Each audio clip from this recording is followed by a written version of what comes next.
লক্ষ্য 26 নজর উত্তরে 3 দিনের মালদা মুর্শিদাবাদ সফরে মুখ্যমন্ত্রী মমতা বন্দ্যোপাধ্যায়।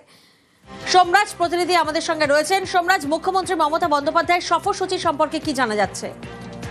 দেখো, বিকেলেই মুর্শিদাবাদের উদ্দেশ্যে রওনা দেবেন মুখ্যমন্ত্রী মমতা বন্দ্যোপাধ্যায়। মালদায় এবং মুর্শিদাবাদে মিলিয়ে মোট 2টি রাজনৈতিক সভা করবেন মুখ্যমন্ত্রী এবং অবশ্যই রাজনৈতিক মহল মনে করছে এই 2টি রাজনৈতিক সভা থেকেই মমতা বন্দ্যোপাধ্যায় এসআইআর এবং কেন্দ্রীয় বঞ্চনা নিয়ে ফের সুর চড়াতে চলেছেন।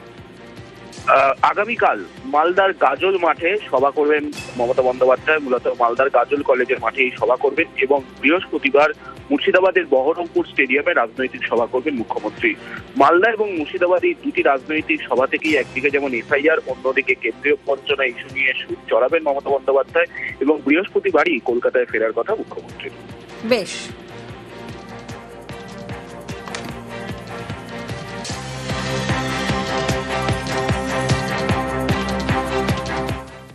বিজেপির বিএলএ বাড়িতে 5 জন ভোটার, অথচ পেয়েছেন 6টি এসআইআর ফর্ম। নদিয়ার শান্তিপুরে চাঞ্চল্যকর অভিযোগ।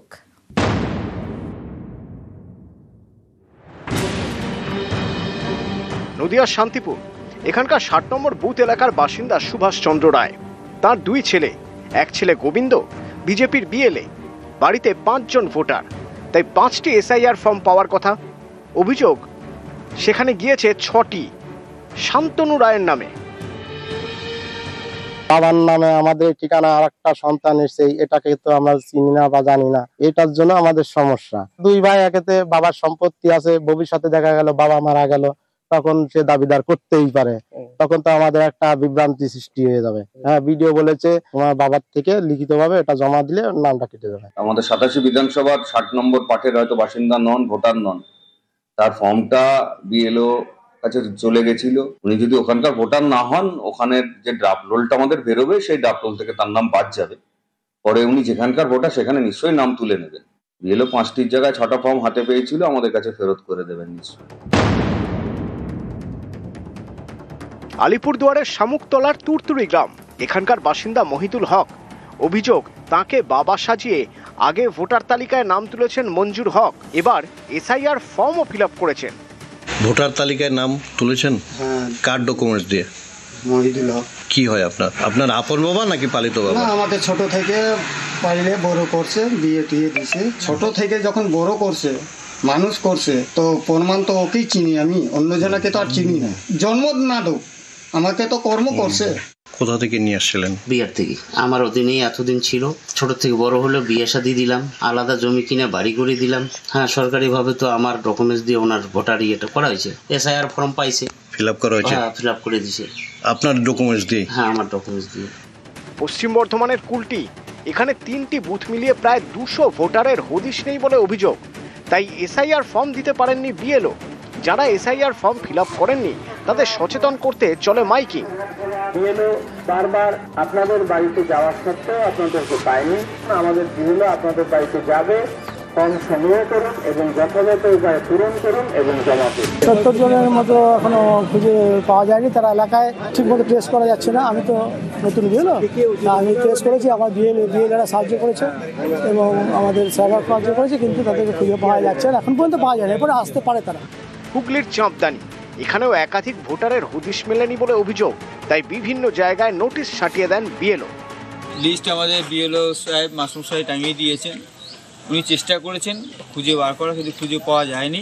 এলাকাবাসী হিসেবে বলবো এগুলোকে আরও ছানবিন করা দরকার আছে। সঠিক ভোটার তালিকা তৈরি হোক, এটা আমাদের কাছে নির্বাচন কমিশনের কাছে আমাদের দাবি, এবং এই ভুতুরে ভোটার ইলেকট্রাল প্রসেস থেকে বাদ দেওয়া হোক। নিউজ 18 বাংলা।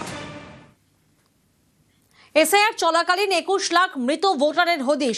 রাজ্যে 21 লাখ মৃত ভোটারের হদিশ পেশ কমিশনের। আজ সকাল 8টা পর্যন্ত এসআইআর চলাকালীন তথ্য। সব থেকে বেশি মৃত ভোটার উত্তর ও দক্ষিণ কলকাতায়। উত্তর এবং দক্ষিণ কলকাতায় মৃত ভোটারের তালিকা প্রস্তুতিতে সক্রিয় হওয়ার নির্দেশ।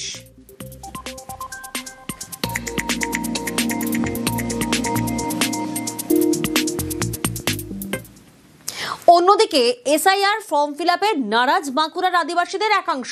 তাদের বক্তব্য, আদিবাসীরা দেশের আদি নাগরিক, তাদের কেন নাগরিকত্ব প্রমাণ করতে হবে?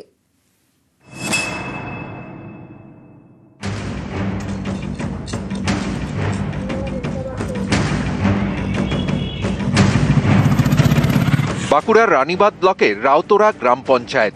এখানকার ভেদুয়াশোল সহ বেশ কয়েকটি গ্রামে আদিবাসীদের বাস।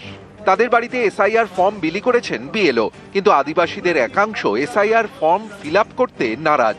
তাদের যুক্তি, আদিবাসীরা এদেশের আদি নাগরিক, তাই আলাদা করে নাগরিকত্ব প্রমাণের দরকার নেই। আমি নিজেও ফর্ম ফিল আপ করিনি, কারণ আমি মাঝি সরকারের কার্ড ধরেছি। এই দেশে দু ধরনের সরকার রয়েছে, একটা মাঝি সরকার আর একটা গণতান্ত্রিক সরকার।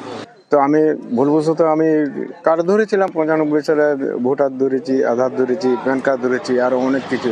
এটা সিটিজেনশিপ, যেটা বুঝতে পারলাম যেদিন থেকে না এই সিস্টেমে গেলে তো আমার এই দেশ, আমি তো বাইরে থেকে আসিনি। এসআর ফর্মটা আমরা ফিল আপ করিনি এই কারণে। আগে কিন্তু আমরা আমাদের আদিবাসীর যে অধিকার, এগুলো আগে আমরা জানতাম না। এখন যে আমরা দেখলাম যে আদিবাসীর যে অধিকার, যে আদি যুগ থেকে যে এই দেশের আমরা রাজা লোক, আমরা যে বসবাস করে এখন আছি, যে আমরা বলছি এই ভারত একটা দেশ, কিন্তু না, আদিবাসীদের দেশটা হচ্ছে গোডমানা দেশ। আর তোমরা যদি ফর্ম ফিল আপ না করো, তোমরা বাঁকুড়া জেলা প্রশাসনের বক্তব্য, আদিবাসীদের বুঝিয়ে এসআইআর ফর্ম ফিল আপের চেষ্টা করা হবে। রানীবাঁধের এই যে 30-40টি পরিবার যে সমস্ত কথা বলছে, সেটা কিন্তু নিশ্চিতভাবে একটা ষড়যন্ত্রের শিকার হয়েছে তারা। 2024 সালেও তারা কিন্তু ভোট দিয়েছে। আমার বিশ্বাস নির্বাচন কমিশনও তাদের প্রক্রিয়ার মাধ্যমে এই মানুষগুলোকে সেইভাবে বোঝাবে। যারা এই ধরনের কথা এই পরিবারদের বোঝাচ্ছে, একটা দেশ বিরোধী ভাবনা মানুষের মধ্যে ঢোকাবার চেষ্টা করছে। উড়িষ্যা থেকে একটা থিম এসছে যে ভারতবর্ষে কোনো সরকার নেই, একটাই সরকার আছে, মাঝি সরকার। তো ওটা আমরা ট্যাকেল করছি, দেখছি। যারা বা যে ওদের মাথায় এই ভুল তথ্য পরিবেশন করে ভারতীয় নাগরিকত্বকে অস্বীকার করে মাঝি সরকারের আনুগত্য কথা বলছে, সেটা প্রশাসন দল আমরা খুব দৃষ্টি রেখে আমরা পর্যালোচনা করছি এবং প্রয়োজনীয় ব্যবস্থা গ্রহণ করব।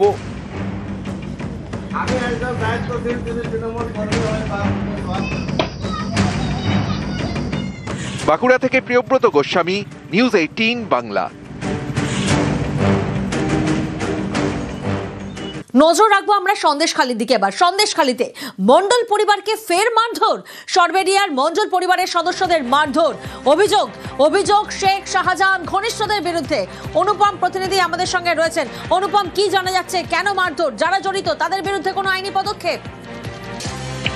তারপর এমনটাই অভিযোগ করছে এই যে সন্দেশখালীর সরবেরিয়ান যে মণ্ডল পরিবার, তাদের পক্ষ থেকে যেটা অভিযোগ করা হচ্ছে যে এই যে বিতর্কিত সন্দেশখালীর যে শেখ শাহজাহান মার্কেট, যেটা নিয়ে আমরা বহুবার খবর তুলেছি, সাধারণ মানুষের সামনে খবর তুলে ধরেছি যে এই শেখ শাহজাহান মার্কেট, সেটি হচ্ছে মণ্ডল পরিবারের জায়গায় তৈরি। শেখ শাহজাহান জোরপূর্বক এই মার্কেট তৈরি করেছিল এবং যেটা নিয়ে এই মণ্ডল পরিবার একাধিক জায়গায় অভিযোগ করেছিল। এমনকি সিবিআই দপ্তরে অভিযোগ করার পরে সিবিআই এই জিনিস নিয়ে তদন্তও শুরু করে এবং তারপরে তার বেশ কিছু নথিপত্র মণ্ডল পরিবারের হাতে কিন্তু আসে। এরপর গত কয়েকদিন আগে সেই শেখ শাহজাহান মার্কেটের মধ্যে এখন এই সন্দেশখালীর 1 নম্বর ব্লকের যিনি তৃণমূলের ব্লক সভাপতি হয়েছেন ইমাম গাজী, তার নেতৃত্বে এখানে একটি এসআইআর সংক্রান্ত একটি তৃণমূলের একটি সভা হচ্ছিল। সেখানে সেই সভা করতে বারণ করেন এই মণ্ডল পরিবারের লোকজন। তখনই কিন্তু ইমাম গাজী এবং তার যে তৃণমূলের নেতৃত্ব, তারা এই মণ্ডল পরিবারকে ধাক্কাধাক্কি মারে, মারধর করে, এমনকি প্রাণনাশেরও পর্যন্ত হুমকি দেয় বলে অভিযোগ করছে মণ্ডল পরিবার। এবং এমনটাই অভিযোগ কিন্তু কিন্তু অভিযোগ দায়ের করেছে মণ্ডল পরিবার এবং এই বিষয়ে কিন্তু রীতিমতো আতঙ্কিত মণ্ডল পরিবার। অভিযোগকারী শোনা যাক। 28 তারিখে সরবেরিয়া যে মার্কেট আছে, মার্কেটটা আমাদের মার্কেট, ঠিক আছে, মণ্ডল পরিবারের মার্কেট, আমার বাবার নামে আছে। এবারে মার্কেটে মিটিং করছে তোমার টিএমসির নেতারা। আমি গেলাম যে আমার জায়গার উপরে মিটিংটা হচ্ছে কেন, আমাকে না জানিয়ে। বলে তোর জায়গার ধারে আয়। বলে ছেলেগুলোকে বলে এই করে বেড় দে। এবার বাড়ি এসছি, বাড়িতে তো যত বিজেপির ফ্ল্যাগ ছিল সামনে সব ছিঁড়ে দিয়েছে। তারপরে এখানে আমি বিএলের সকালে বাজার করতে গেলাম, বাজারেও আতঙ্কিত, কোথায় কে। সারাদিন তো ওনার কেডার বাহিনী, আর এখন তো মুসলিম শেখ, পুরো মুসলিম শেখ, সবিতা রায়, ইমান গাজী, এরাই সন্দেশখালীটা ঘিরে রেখেছে। অভিযোগ অস্বীকার শাহজাহান ঘনিষ্ঠ নেতার, মণ্ডল পরিবারের সঙ্গ বিজেপি, যোগের পাল্টা দাবি। এসআইআর এর ব্যাপারে একটা মিটিং হয়েছে, জাস্ট একটা পথসভা। তো মণ্ডল পরিবারকে আমি আর কোনোদিন চিনি না। ওদের যদি লিগাল কোনো জমি জায়গার ব্যাপার থাকে, আমি জমি জায়গার ফাইলটা ভালো বুঝি, ওরা আসুক আমার কাছে। আমি যদি ওদের জমি জায়গার সেরকম কিছু থাকে, সে নিশ্চয়ই আমি ওদের সহযোগিতা করবো। তার মানে এই না রুলিং দলের একটা নতুন কাউকে দায়িত্ব দেওয়া হয়েছে তারকে অনর্থক একটা কালিমা লিপ্ত করা। ওরা ওদের সহযোগিতা করতে আমরা তৈরি আছি, কিন্তু সেটা লিগাল ওয়েতে আসুক, আমরা নিশ্চয়ই করব। কিন্তু ওদের যদি সেই বিজেপির সুরে কথা বলে আমাদের সাথে, যে অনর্থক রাজনীতি করা, তা সেটা করুক তারা। ওখানে পুলিশ আছে, প্রশাসন আছে, দেখবে। কোথাও মাটির রাস্তা, কোথাও রাস্তা থেকে উঠে গিয়েছে পিচ, হাঁটা যায় না। এবার সেই দুর্ভোগের দিন শেষ। পটাশপুরের গ্রামে তৈরি হলো ঢালাই রাস্তা। গোয়ালপুকুরে পেভার ব্লকের রাস্তার জন্য বরাদ্দ 2,70,00,000 টাকা।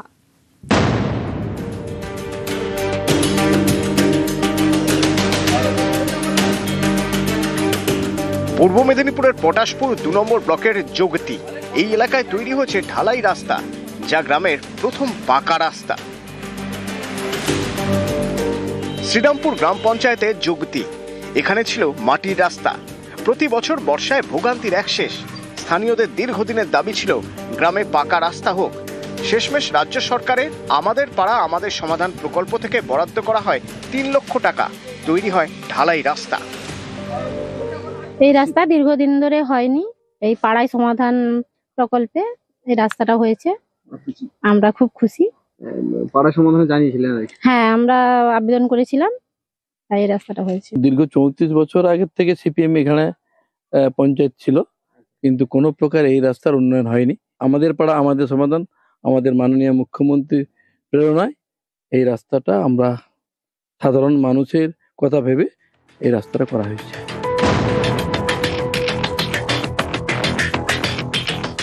উত্তর দিনাজপুরের গোয়ালপুকুর 1 নম্বর ব্লকের মহুয়া গ্রাম পঞ্চায়েত, এখানকার ভেরোস্থান থেকে কামারবস্তি পর্যন্ত প্রায় 2.5 কিলোমিটার রাস্তা দীর্ঘদিন ধরে বেহাল।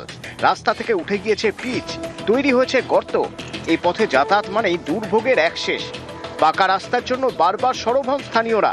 উদ্যোগ নেন রাজ্যের মন্ত্রী তথা গোয়ালপুকুরের বিধায়ক গোলাম রব্বানী। নতুন রাস্তার জন্য 2,70,00,000 টাকা বরাদ্দ করে উত্তরবঙ্গ উন্নয়ন দপ্তর। রবিবার পেভার ব্লকের রাস্তার কাজের শিলান্যাস হয়। এই রাস্তা আমাদের এই এলাকাতে জীবনে আমরা দেখিনি যে পেপার ব্লক রাস্তা হবে। আমরা গ্রামগঞ্জে আজকে নর্থ বেঙ্গল উন্নয়ন দপ্তরের দ্বারাই আর দিদির এটা উপহার নর্থ বেঙ্গলকে ডিপার্টমেন্ট করে দিয়েছি, যার জন্য আমরা টাকা পয়সা পাচ্ছি। এই টাকা পয়সা দিয়ে আমরা রাস্তাঘাট করছি। খুব সুবিধা হবে, খুব ভালো হবে পাবলিকের জন্য। আমাদের আগে তো অবস্থায় রাস্তাটা ভাঙে গেছিল, রাস্তাটা ভাঙাতে একটু চলাফেরা খুব অসুবিধা মানুষের। তারপরে বলা হয়েছিল মন্ত্রীকে, মন্ত্রী বাজেট করে দিয়েছে। পূর্ব মেদিনীপুর থেকে পঙ্কজ দাশরথী এবং উত্তর দিনাজপুর থেকে চঞ্চল মোদক, নিউজ 18 বাংলা।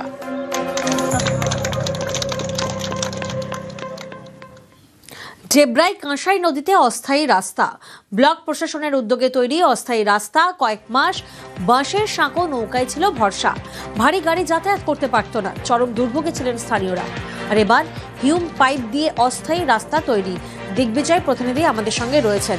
দিগ্বিজয়, দেখো, প্রথম থেকেই এলাকাবাসীর দীর্ঘদিনের যে সমস্যা, ব্রিজের দাবি, সেটা তো উঠেই আসছে। কিন্তু এই ডেবরার টাবাগেড়া এলাকায় যে কাঁসাই নদী, বর্ষাকালে পুরো নদী ভরপুর থাকে। তখন ভাষাপুল, কখনো নৌকো বা কখনো এমনি বাসের সাঁকো দিয়ে যাতায়াত করতে হয়, সেটা কিন্তু পয়সা দিয়েই যেতে হয়। কিন্তু এই নভেম্বর শেষে যখন ডিসেম্বর আসে, সেই সময় থেকে পুরো সময়টা এই কাঁসাই নদীর ভেতরে হিউম পাইপ দিয়ে অস্থায়ী রাস্তা তৈরি করা হয় পঞ্চায়েত সমিতি এবং ডেবরা ব্লক প্রশাসনের পক্ষ থেকে, যাতে কিন্তু সাধারণ মানুষ থেকে নিত্য যানবাহন, ভারী গাড়ি সমস্ত কিছু যাতায়াত করতে পারে। ডেবরার বিডিও জানিয়েছেন যে এর জন্য কোনো পয়সা লাগবে না, প্রতি বছরের নেই এবছরও করা হয়েছে। বর্ষার সময় কাঁসাই নদীর উত্তর দিকে যে সমস্ত এলাকা আছে, সেই সমস্ত এলাকায় কিন্তু যানবাহন যাতায়াত পুরো বন্ধ থাকে। এবারে কিন্তু আজ থেকে সেই যানবাহন চলাচল শুরু হবে। তবে কিন্তু এলাকার মানুষজন ব্রিজের দাবি বারবার তুলে আসছে। বেশ, হ্যাঁ, এবারেও রাস্তা করা হচ্ছে। এবং যেহেতু আমরা যেটা লিজ দিয়েছিলাম পঞ্চায়েত সমিতির পক্ষ থেকে, আর সেই লিজের মেয়াদ শেষ হচ্ছে এই মাসের 30 তারিখে, অর্থাৎ নভেম্বরের 30 তারিখে। এবং ডিসেম্বরের 1 তারিখ থেকে আমরা ওখানে টেম্পোরারি র্যাম্প তৈরি করছি। সেই র্যাম্পের মাধ্যমে মানুষের যা আশা করবে ফ্রি অফ কস্টে, এখন আর কোনো পয়সার কোনো ব্যাপার নেই। ব্রিজ নিয়ে অ্যাকচুয়ালি মেন ইস্যু যেটা হয়ে আছে সেটা হচ্ছে যে সত্যপুর অঞ্চলে বেশ কিছু লোকের কাছ থেকে এখনও এনওসি পাইনি আমরা পরবর্তী ক্ষেত্রে ক্যাম্প মোডে এনওসির ব্যবস্থা করে ওগুলোকে জমা দেবো এবং তার পরবর্তী ক্ষেত্রে ফান্ড ইত্যাদি বিভিন্ন প্রসিডিউরগুলো রয়েছে।